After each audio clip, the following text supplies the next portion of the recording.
Bonjour à tous. Merci d'y être vous aussi. OK. Alors, séparation données-interface dans un contexte de mobilité, le réveil de la force. Ah là là.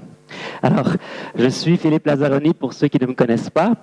J'en suis à ma 7e participation ici à la FM Conf en tant que speaker.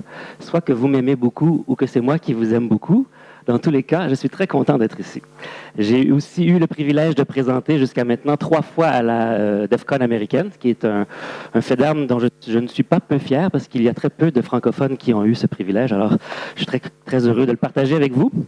Je suis sur une note un peu plus personnelle, toujours papa de ce jeune padawan qui croit toujours en date d'aujourd'hui que FileMaker est un super-héros. Mon inspiration pour le topo d'aujourd'hui me vient de mon dernier voyage de pêche. J'étais en train de contempler les beautés du paysage québécois quand je me suis souvenu que l'ami Tanguy, à l'époque de BHA, mais aujourd'hui chez One More Thing, était venu au Québec nous parler de la séparation données-interface et disait que dans notre pratique, il est toujours bon de se re-questionner, de revisiter des techniques du passé. Donc, je me suis retourné à mon bureau aller rencontrer mes collègues, David Lalonde et Sylvain Parent, que vous reconnaissez sur la photo, pour leur demander s'ils jugeaient qu'il y avait matière à en discuter. Et effectivement, on a conclu que oui, et c'est pour ça que je suis ici aujourd'hui, même si je demeure un peu incertain de ce que j'ai à vous présenter. Il y a très, très longtemps, dans une galaxie très, très lointaine, on parlait de la séparation de données. La première session à laquelle j'ai assisté date de 2005 déjà. Donc, on ne va pas rentrer dans le détail du comment on fait la séparation de données parce que ça a été discuté maintes et maintes fois. Je vais plutôt philosopher avec vous sur le pourquoi on voudrait le faire dans un contexte de mobilité. Petit rappel rapide. En FileMaker, dans nos solutions, de façon générale, on a toutes les couches qui sont monoblocs dans un fichier quand on développe de façon traditionnelle sans se questionner. Les données, la sécurité, la programmation, l'interface, tout est pris dans le même bloc. Par contre, avec le temps, on se questionne s'il n'est pas pertinent de séparer données de l'interface dans le but avoué de faciliter nos développements et de surtout simplifier les mises à jour de la portion interface-programmation, qui est généralement la partie la plus costaude de notre boulot. On veut être capable, en séparant données de l'interface, de livrer plus facilement nos nouveaux développements sans avoir à manipuler les données inutilement ou importer les données et tout et tout. Donc, le principe général était celui-là. Ceux qui n'ont jamais fait ça, je fournirai avec mes slides une petite procédure pour le faire facilement, ceux qui voudront l'expérimenter, mais on ne touche pas à ça vraiment aujourd'hui. Pourquoi voudrait-on segmenter nos fichiers comme ça? Alors, il y a les couches, données, interface, sécurité, programmation, tout ça. De façon générale, on souhaite séparer en 2 fichiers, mais on pourrait l'imaginer, si on philosophe un peu plus loin, avoir plus que 2 fichiers au niveau des couches.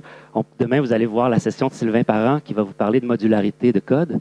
Essayez d'imaginer un contexte où vous auriez un 3e fichier qui ne contient que vos scripts et que vos scripts soient parfaitement modulaires, capables de recevoir des paramètres, de retourner des résultats. Et vous pourriez avoir une séparation beaucoup plus élaborée. Sinon, on peut vouloir segmenter nos fichiers par type d'utilisateur. On peut s'imaginer une équipe de vente, de représentants commerciaux, qui ont une interface ou un contexte d'utilisation différent que d'autres utilisateurs, et on pourrait vouloir segmenter à la fois les interfaces et ou les données dans différents fichiers. Alors, si on a 2 équipes ou 2 départements, plutôt que d'avoir 2 fichiers, on pourrait en avoir 4, par exemple.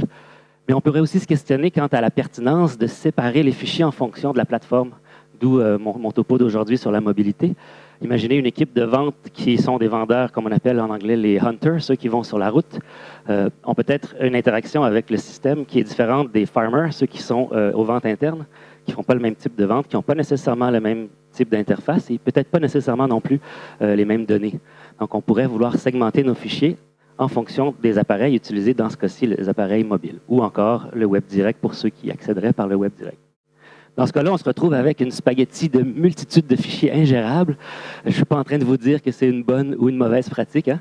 On se questionne seulement sur pourquoi voudrait-on séparer les données. À vous de faire votre propre réflexion à cet égard.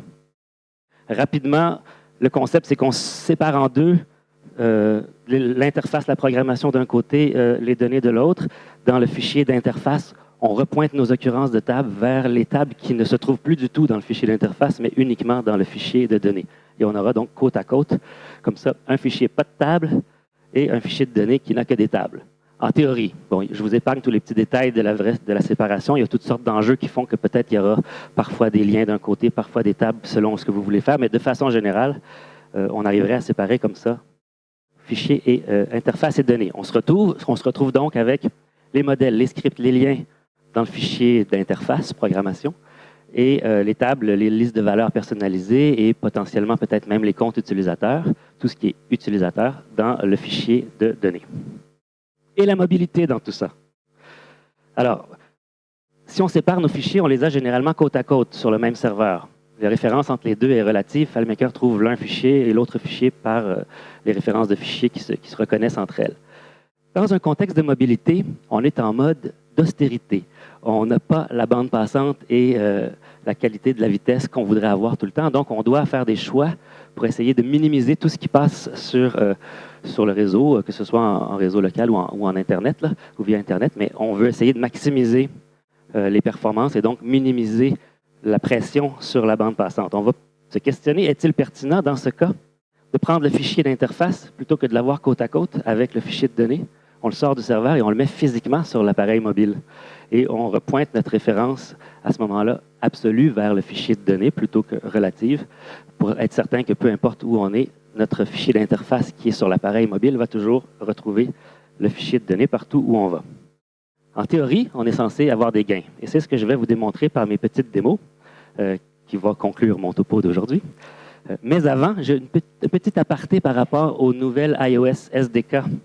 FileMaker iOS App SDK, l'acronyme communément connu sous le nom de FIAS. Je ne sais pas si vous utilisez ça ici en Europe, mais aux États-Unis, c'est fréquent.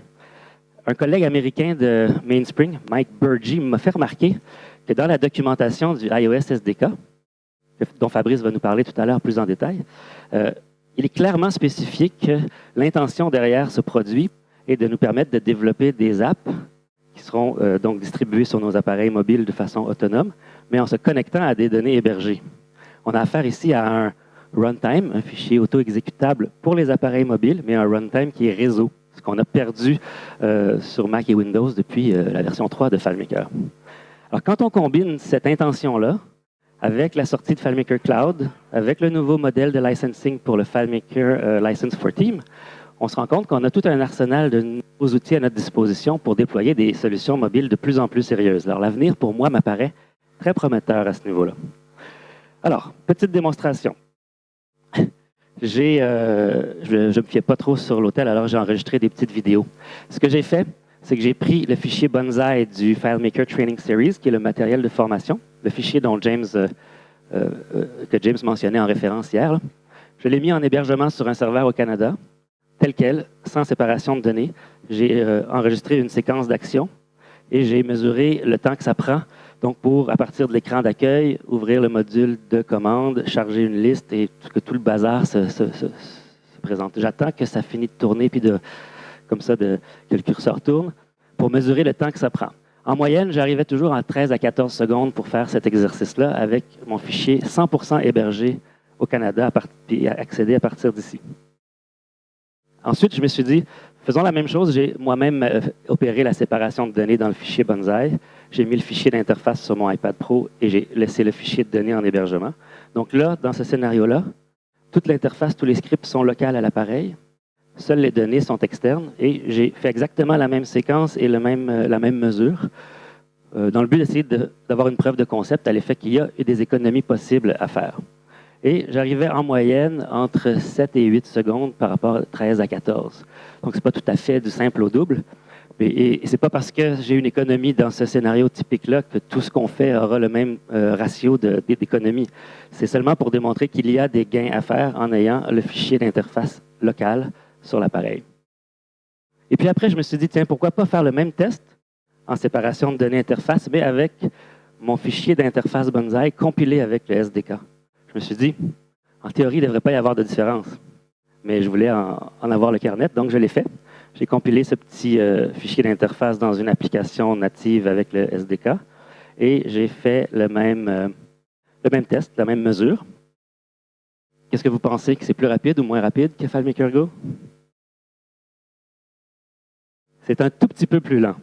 Là, je vous ai mis qu'une seule représentation du test, mais je l'ai fait au moins à 15 ou 20, de 15 à 20 fois là, dans chacun de mes 3 scénarios pour m'assurer que la vidéo que je vous montre est quand même représentative.